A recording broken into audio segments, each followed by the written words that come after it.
Hello friends, मैं News85.in से आभा यादव। आज मैं हूँ भारत मंडपम में, जहाँ पे नक्षत्र आरोग्यम की प्रेस कॉन्फ्रेंस है। आइए जानते हैं नक्षत्र और आरोग्य के बारे में। सभी लोग जोर से तालियों के साथ स्वागत कीजिए इस प्रेजेंटेशन में। राधे राधे, जय श्री कृष्ण, हरि ओम। प्लीज जोर से ताली बजाएं। जितने भी लोग हॉल में हैं, चाय कॉफी तो पूरा दिन पी लेंगे। प्लीज जोर से तालियों के साथ स्वागत करें।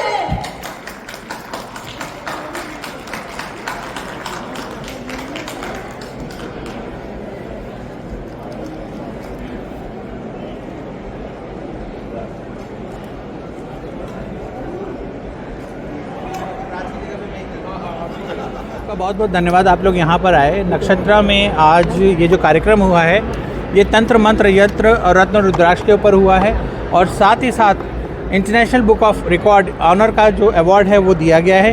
ये पूरे भारतवर्ष में पहली बार किसी को दिया जा रहा है, उससे सम्मानित किया गया मुझे। और मैं IBH लंदन का बहुत बहुत धन्यवाद करता हूँ, डॉक्टर दिवाकर शुक्ल का बहुत धन्यवाद करता हूँ, और GD वशिष्ठ जी का धन्यवाद, अनिल वशिष्ठ जी का धन्यवाद, और उन सभी गणमान्य व्यक्तियों का जिन्होंने आज इस मंच को साझा किया और अपने विचार रखे और मेरा साथ और सहयोग दिया। मैं आप सबका भी बहुत धन्यवाद कर रहा हूँ कि इस मंच को सक्सेसफुल बनाने के लिए जो आप लोगों ने कंट्रीब्यूट किया और जो धीरज और धर्म दिखाया, बहुत बड़ी बात है। तो आप सबके माध्यम से तंत्र मंत्र यंत्र रत्न और रुद्राक्ष का प्रचार होगा। लोगों के दिल में जो डर और भय है वो सब खत्म होगा और उनसे हम मुक्त हो पाएंगे और आगे बढ़ पाएंगे। सर, आज जो गणमान्य लोग यहाँ उपस्थित थे उनके बारे में कुछ बताइए। ये सभी अपने आप में गागर में सागर हैं, जैसा मैंने पहले भी कहा। जैसे आप वशिष्ठ जी को जानते ही हैं, वो गुरुदेव वशिष्ठ जी को, अनिल वशिष्ठ जी को, डॉक्टर दिवाकर शुक्ल को, अरुण बंसल जी को, ये सब वो लोग हैं जो लेजेंडरी हैं। अगर कहा जाए तो ये वो नायक हैं जिन्हें देखकर आज की जनरेशन आगे बढ़ रही है। ये वो इस ज्योतिष इंडस्ट्री के वो सुपरस्टार हैं, वो ऑस्कर अवार्ड विनर हैं, वो लेजेंडरी हैं, वो विश्व में पितामह हैं, जिन्हें देखकर आने वाली जनरेशन और पीढ़ी दर पीढ़ी लोग इनका अनुसरण करेंगे, इनके बताए हुए रास्ते पर चलेंगे और आगे बढ़ेंगे। और मेरा भी यही प्रयास है कि आने वाली पीढ़ियों के दिल से मैं तंत्र का डर निकाल सकूं और उन्हें आगे बढ़ा सकूं। सर, नक्षत्र के बारे में आप क्या कहेंगे? नक्षत्र एक बहुत यूनिक प्लेटफॉर्म है जो हर साल लगता है। ये 18वां नक्षत्र है। ये एक प्लेटफॉर्म है जहाँ पर देश विदेश से आए हुए सभी ज्योतिषगण सब लोग मिलते हैं और अपने विचार रखते हैं। एक तरह से ये एक ऐसा प्लेटफॉर्म हो जाता है जहाँ पर दूर दराज से भी आए हुए लोग आकर अपनी बात को रख सकते हैं और बड़ी सरलता से रख सकते हैं। यहाँ कोई बहुत हाई प्रोटोकॉल नहीं है, बहुत हाई सिस्टम नहीं है। सबके लिए ये दरबार खुला हुआ है। यह दरबार दीन को आदर, इस दरबार में सबका सम्मान है, सबको प्रेम है। एस्ट्रोलॉजी और नक्षत्र को लोग टेकन फॉर ग्रांटेड ले लेते हैं, उतना उनको डीप नॉलेज नहीं है जो यंगस्टर्स हैं, तो उनके लिए क्या कहेंगे? देखिए, हिंदुस्तान में ना आधे से हिंदुस्तान की जो जनरेशन है वो सारे के सारे 20% डॉक्टर, 20% लॉयर हैं और 20% एस्ट्रोलॉजर हैं, 20% तांत्रिक है और बचे हुए 20% क्रिकेटर हैं। ज़िंदगी में कभी बैट नहीं उठाया होगा, लेकिन सचिन तेंदुलकर के आउट होने के बाद कहेंगे ऐसे बैट उठाना चाहिए था इसको। तो जो हमारी भारतीय जो हमारी जनमानस है ये बहुत एग्रेसिवली मतलब पार्टिसिपेट करती है, चैतन्य है, जागृत है। तो इसलिए ये कहना कि वो टेकन ग्रांटेड लेते नहीं, ये उनका पार्टिसिपेशन का एक मेथड है, वो पार्टिसिपेट करते हैं। मेडिकल और एस्ट्रोलॉजी को आज जोड़कर जो कॉन्फ्रेंस किया गया, अगर मैं इसका सार पूछूं या फिर निचोड़ पूछूं तो क्या होगा? सार यही है कि हज़ारों और लाखों लोगों तक ये बात पहुंचेगी और उनके दिल का भ्रम निकलेगा, वहम निकलेगा और उनके जीवन में परिवर्तन आएगा। गुरु जी क्या कहेंगे?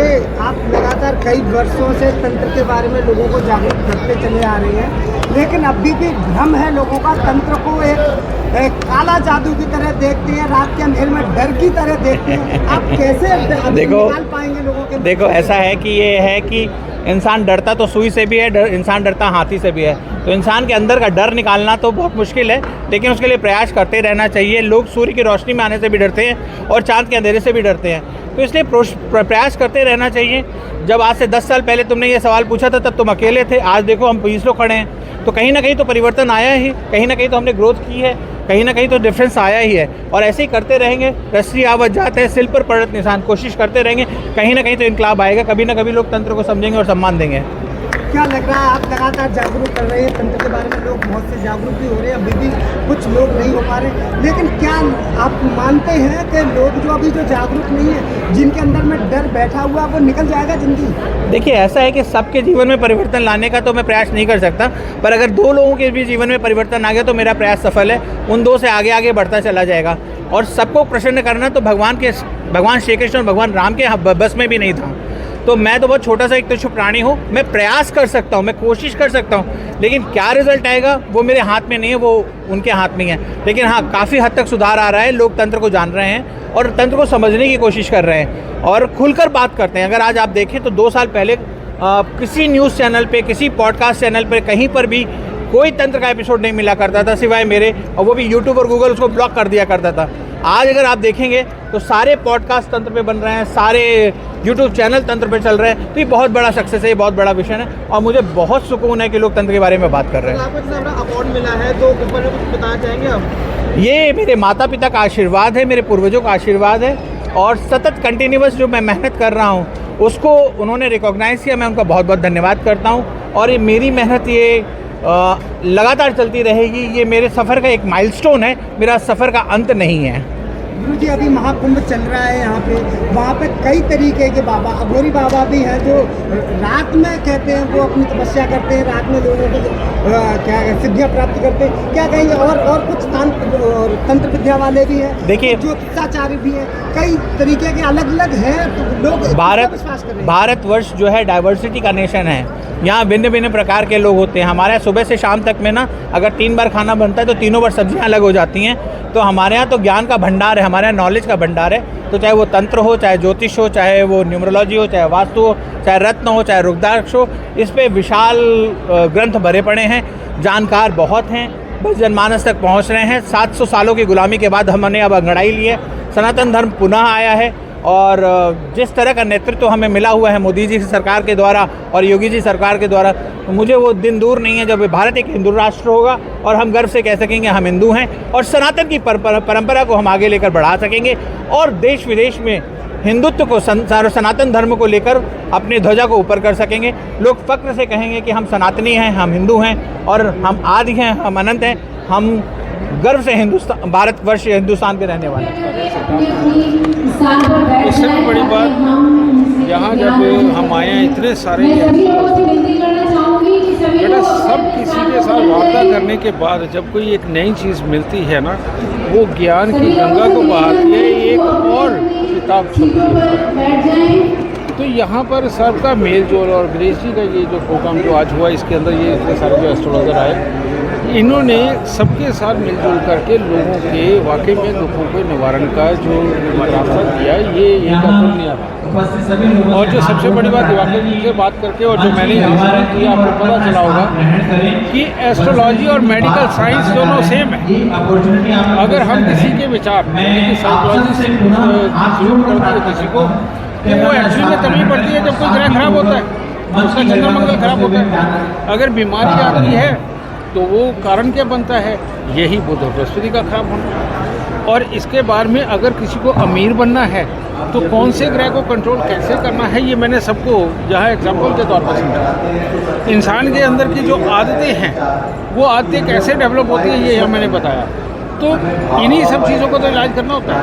अब इसका इलाज मेडिकल साइंस के ज़रिए करें तो वो शायद पूरा उतना इफेक्टिव नहीं होता जब तक कि आप ग्रहों का इलाज करके अपने आप को ठीक नहीं कर लेंगे। कई बार डॉक्टर की दवाई लगनी भी बेटा संभव नहीं है। सर, एस्ट्रोलॉजी का जब नाम आता है तो मन में ख्याल आता है कि ग्रहों का खेल होगा या फिर तंत्राचार्य का खेल होगा, और मेडिकल से किस तरह जोड़ कर देगा? अच्छा, एक बात बताओ, जो तू करती है वो तेरे को अच्छा लगता है? हो सकता है तेरे मम्मी पापा को या भाई बहन को बुरा लगता है। इसी तरह से जो मैं कर रहा हूँ, हो सकता है मुझे अच्छा लगता है, औरों को भी अच्छा लगता है, लेकिन औरों को कईयों को बुरा लगता है। ये क्या है? ये भाव है ना। हमारे भाव के अनुसार जो है हमारे शरीर के अंदर की बीमारियां पनपती है, किसी को ये होती है, किसी को वो होती है। तो भाव का कितना बड़ा संबंध बन गया। इस भाव के कारण ही बेटा हमारा कर्म डिसाइड होता है कि हम अच्छा करेंगे या बुरा करेंगे, ये ज़्यादा कर सकते हैं, ये कम कर सकते हैं। ज़्यादा कम कोई थक जाता है, कोई रात दिन लगा रहता है, होता है ना।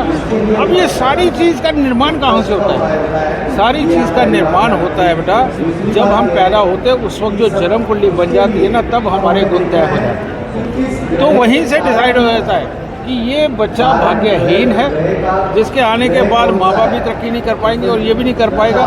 भाग्यहीन होने का मतलब क्या है? हर बात पे चिढ़ना, माहौल के अंदर कमियां निकालना, किसी की बात का बुरा मान जाना जल्दी और काम पे टिकना ना, ये भाग्यहीन है। और जो इंसान धैर्य से सुन के बिल्कुल प्यार से प्लानिंग करके जो गहराई में गोता दे करके निकल जाता किसी को नाराज किए बिना, वो भाग्यशाली बच्चा होता है। और ये ताकतें आप अपने भाई बहन को भी नहीं दे सकते समझा के। अगर एक कोई बिगड़ा हुआ भाई बहन अपने घर में है ना, तो बेटा आप समझा नहीं सकते उसे। इसलिए कहते हैं इंसान को कुछ नहीं दे सकता, जो दिया जलेगा अपने दिमाग से, अपने दिल से जलेगा। तो इसीलिए एस्ट्रोलॉजी का बहुत बड़ा महत्व है। अगर ग्रह अच्छे तो पार, बुरे तो डूब गए। बुरे का इलाज नहीं किया तो बेट डूबे। राधे राधे, हरे। आप सब ने अपना कीमती समय मुझे दिया, उसके लिए बहुत बहुत धन्यवाद। मंच पर आशीन सब मेरे पिता तुल्य हैं, गुरु तुल्य हैं। अगर मैं इनके बारे में कुछ बोलूं या कहने का प्रयास करूं तो ऐसा लगेगा जैसे सूरज को दीपक का रास्ता बताने की कोशिश कर रहा है। जिन्हें देखकर, जिनसे समझकर, जिन्हें पढ़कर मैं आगे बढ़ा हूं, ये मेरा सौभाग्य है। मेरे माता पिता का आशीर्वाद है, पूर्वजों का आशीर्वाद है कि आज वो सब मेरे साथ मंच पर हैं। और मैं तहे दिल से सबका स्वागत, हार्दिक अभिनंदन करता हूँ। गार्डन है और ईश्वर से प्रार्थना करता हूँ इन सब का आशीर्वाद। जितने उपाय बताए हैं उन सभी को याद करते हुए, और जो आज जो उन्होंने हमें एक अपॉर्चुनिटी दी है अपना ऐप डाउनलोड करके, मैं समझती हूँ सभी लोग उसको डाउनलोड करेंगे और उस उपाय को लेने की कोशिश करेंगे। स्वागत करें और सम्मानित करें आचार्य डॉक्टर गणेश दुबे जी को, जिनको आज मिल रहा है international book of harmony award England. सभी लोग जोरदार तालियों के साथ सम्मानित करें।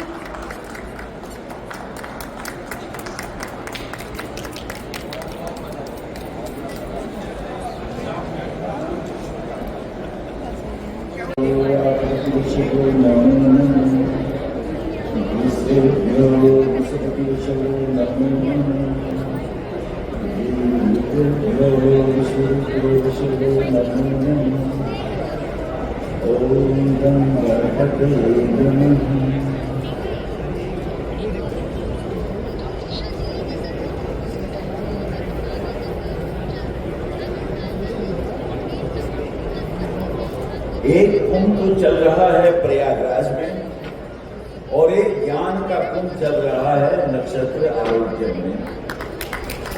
सब लोग अध्यात्म और ज्योतिष विज्ञान की डुबकियां लगा रहे हैं और दिव्य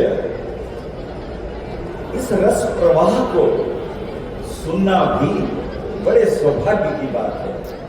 वेद का वचन है रसो वैसा, परमात्मा तो रस रूप है।